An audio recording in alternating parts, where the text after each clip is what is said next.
আসসালামু আলাইকুম। সবাইকে স্বাগতম। Good morning. গতদিন আমি দেখাইছিলাম কিভাবে এমএস এক্সেল এর মাধ্যমে স্যাম্পল ড্র করা যায় simple random sampling method apply করে।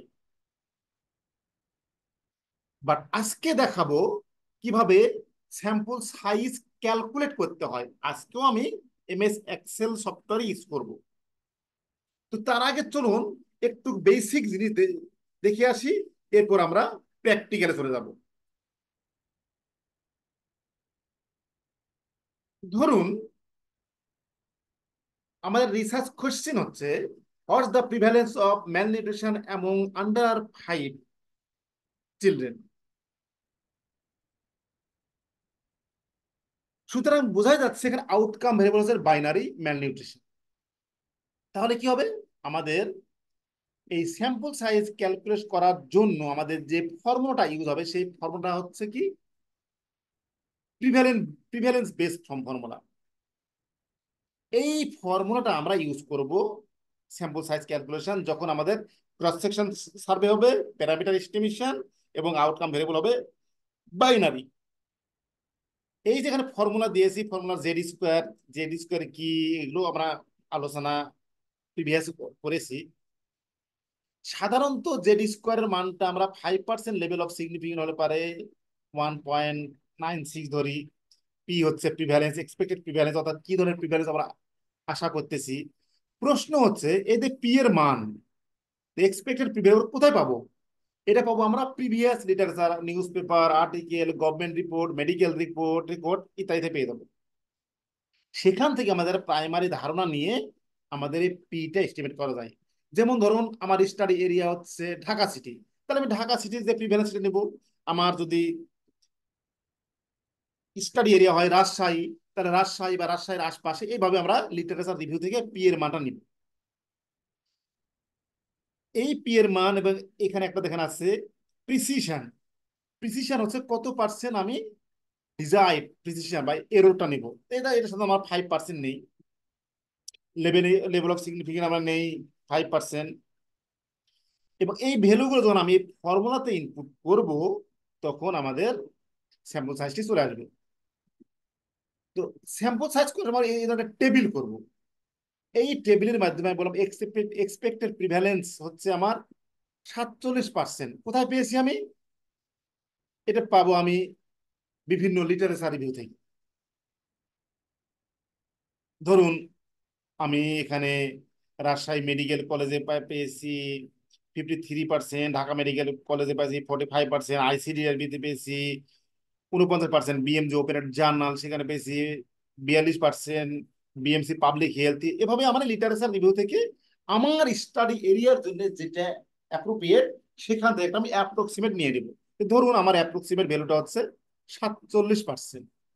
এখন এই ভ্যালুগুলো তো আমি ফর্মুলাতে যখন আমি ইনপুট করব তখন আমাদের এখানে কিন্তু চলে আসবে 383 হচ্ছে আমার স্যাম্পল সাইজ। তাহলে তাহলে এটা ইন্টারপ্রিটেশনটা কি? ইন্টারপ্রিটেশন হচ্ছে কি we assume that expected prevalence of malnutrition among children under 5 is 47%। এখানে রেফারেন্স দিয়ে দেবো। কেন রেফারেন্স দেবো? আমি কোথা থেকে এই 47% পেলাম। এরপর কনসিডার 95% কনফিডেন্স ইন্টারভাল, মানে হচ্ছে 5% লেভেল অফ সিগনিফিকেন্ট এবং প্রিসিশন হচ্ছে 5%। Then the minimum sample size is 383। এটা প্রোটোকলে বা প্রপোজালে কিভাবে লিখবো? প্রপোজালে আমরা লিখবো এভাবে। দেখেন আমি লিখে দিচ্ছি, আমি আমার ভাষায়, আপনার আপনার ভাষায় লিখবেন। In order to estimate the prevalence of malnutrition among children under 5 years in Dhaka city, the minimum sample size was calculated using the following formula. এই ফর্মুলাটা আমরা ইউজ করব। এবং অবশ্যই আমরা প্রপোজালে একটা ছোট্ট টেবিল দিব। এই টেবিলে আমরা বলে দিব কার মানে কি।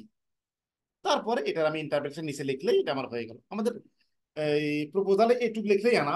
বাট যার যেমন ইংলিশ, ইংলিশে আপনি ভালোভাবে লিখতে পারবেন সেটা আপনার ব্যাপার। এখন আমরা যাব এটা আমরা কিভাবে প্র্যাকটিক্যাল করবো এক্সেলে। চলুন।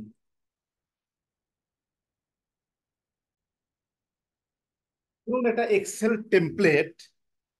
এখানে আমি দিয়েছি expected prevalence, level of significant, এরপর হচ্ছে এখানে আপনার JD score, precision, desired sample, তাহলে আমরা পেয়েছিলাম কি 47%।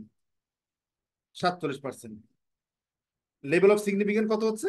লেভেল অফ সিগনিফিকেন্ট হচ্ছে কি আমাদের 5%। তাহলে জেড স্কোর কত হচ্ছে? জেড স্কোরটা কত হবে? জেড স্কোরটা এখানে হবে তাহলে আপনার, এই যে দেখুন এখানে 1 - আলফার মান হচ্ছে 5।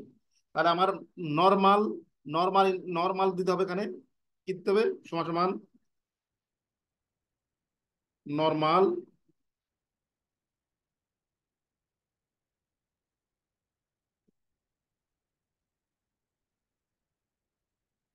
এই যে এটা দিব। অথবা এখানে আমরা তো জানি, এখানে আমরা জানি যে 1.96 দিলেও হয়ে যাবে। অথবা আমরা যদি এখানে একটা ফর্মুলা লিখি, এই ফর্মুলা লিখলেও হবে, দেখেন এই ফর্মুলা লিখলেও হবে কিন্তু। এটা কি ফর্মুলা? দেখুন, নর্মাল ইনভার্স। এখানে আমি যদি এই 5%টা দিয়ে দিই, এই দেখুন 1.96। অথবা আমি 1.96 টাইপ করতে পারি। এখন ডিজায়ার্ড প্রিসিশন কত? ডিজায়ার্ড প্রিসিশন হচ্ছে 0.5। এটাও 5%। এখন এখানে ফর্মুলা লিখবো, কিভাবে লিখবো দেখেন। সমান সমান জেড স্কোয়ার। জেড স্কোয়ার মানে এইটা স্কোয়ার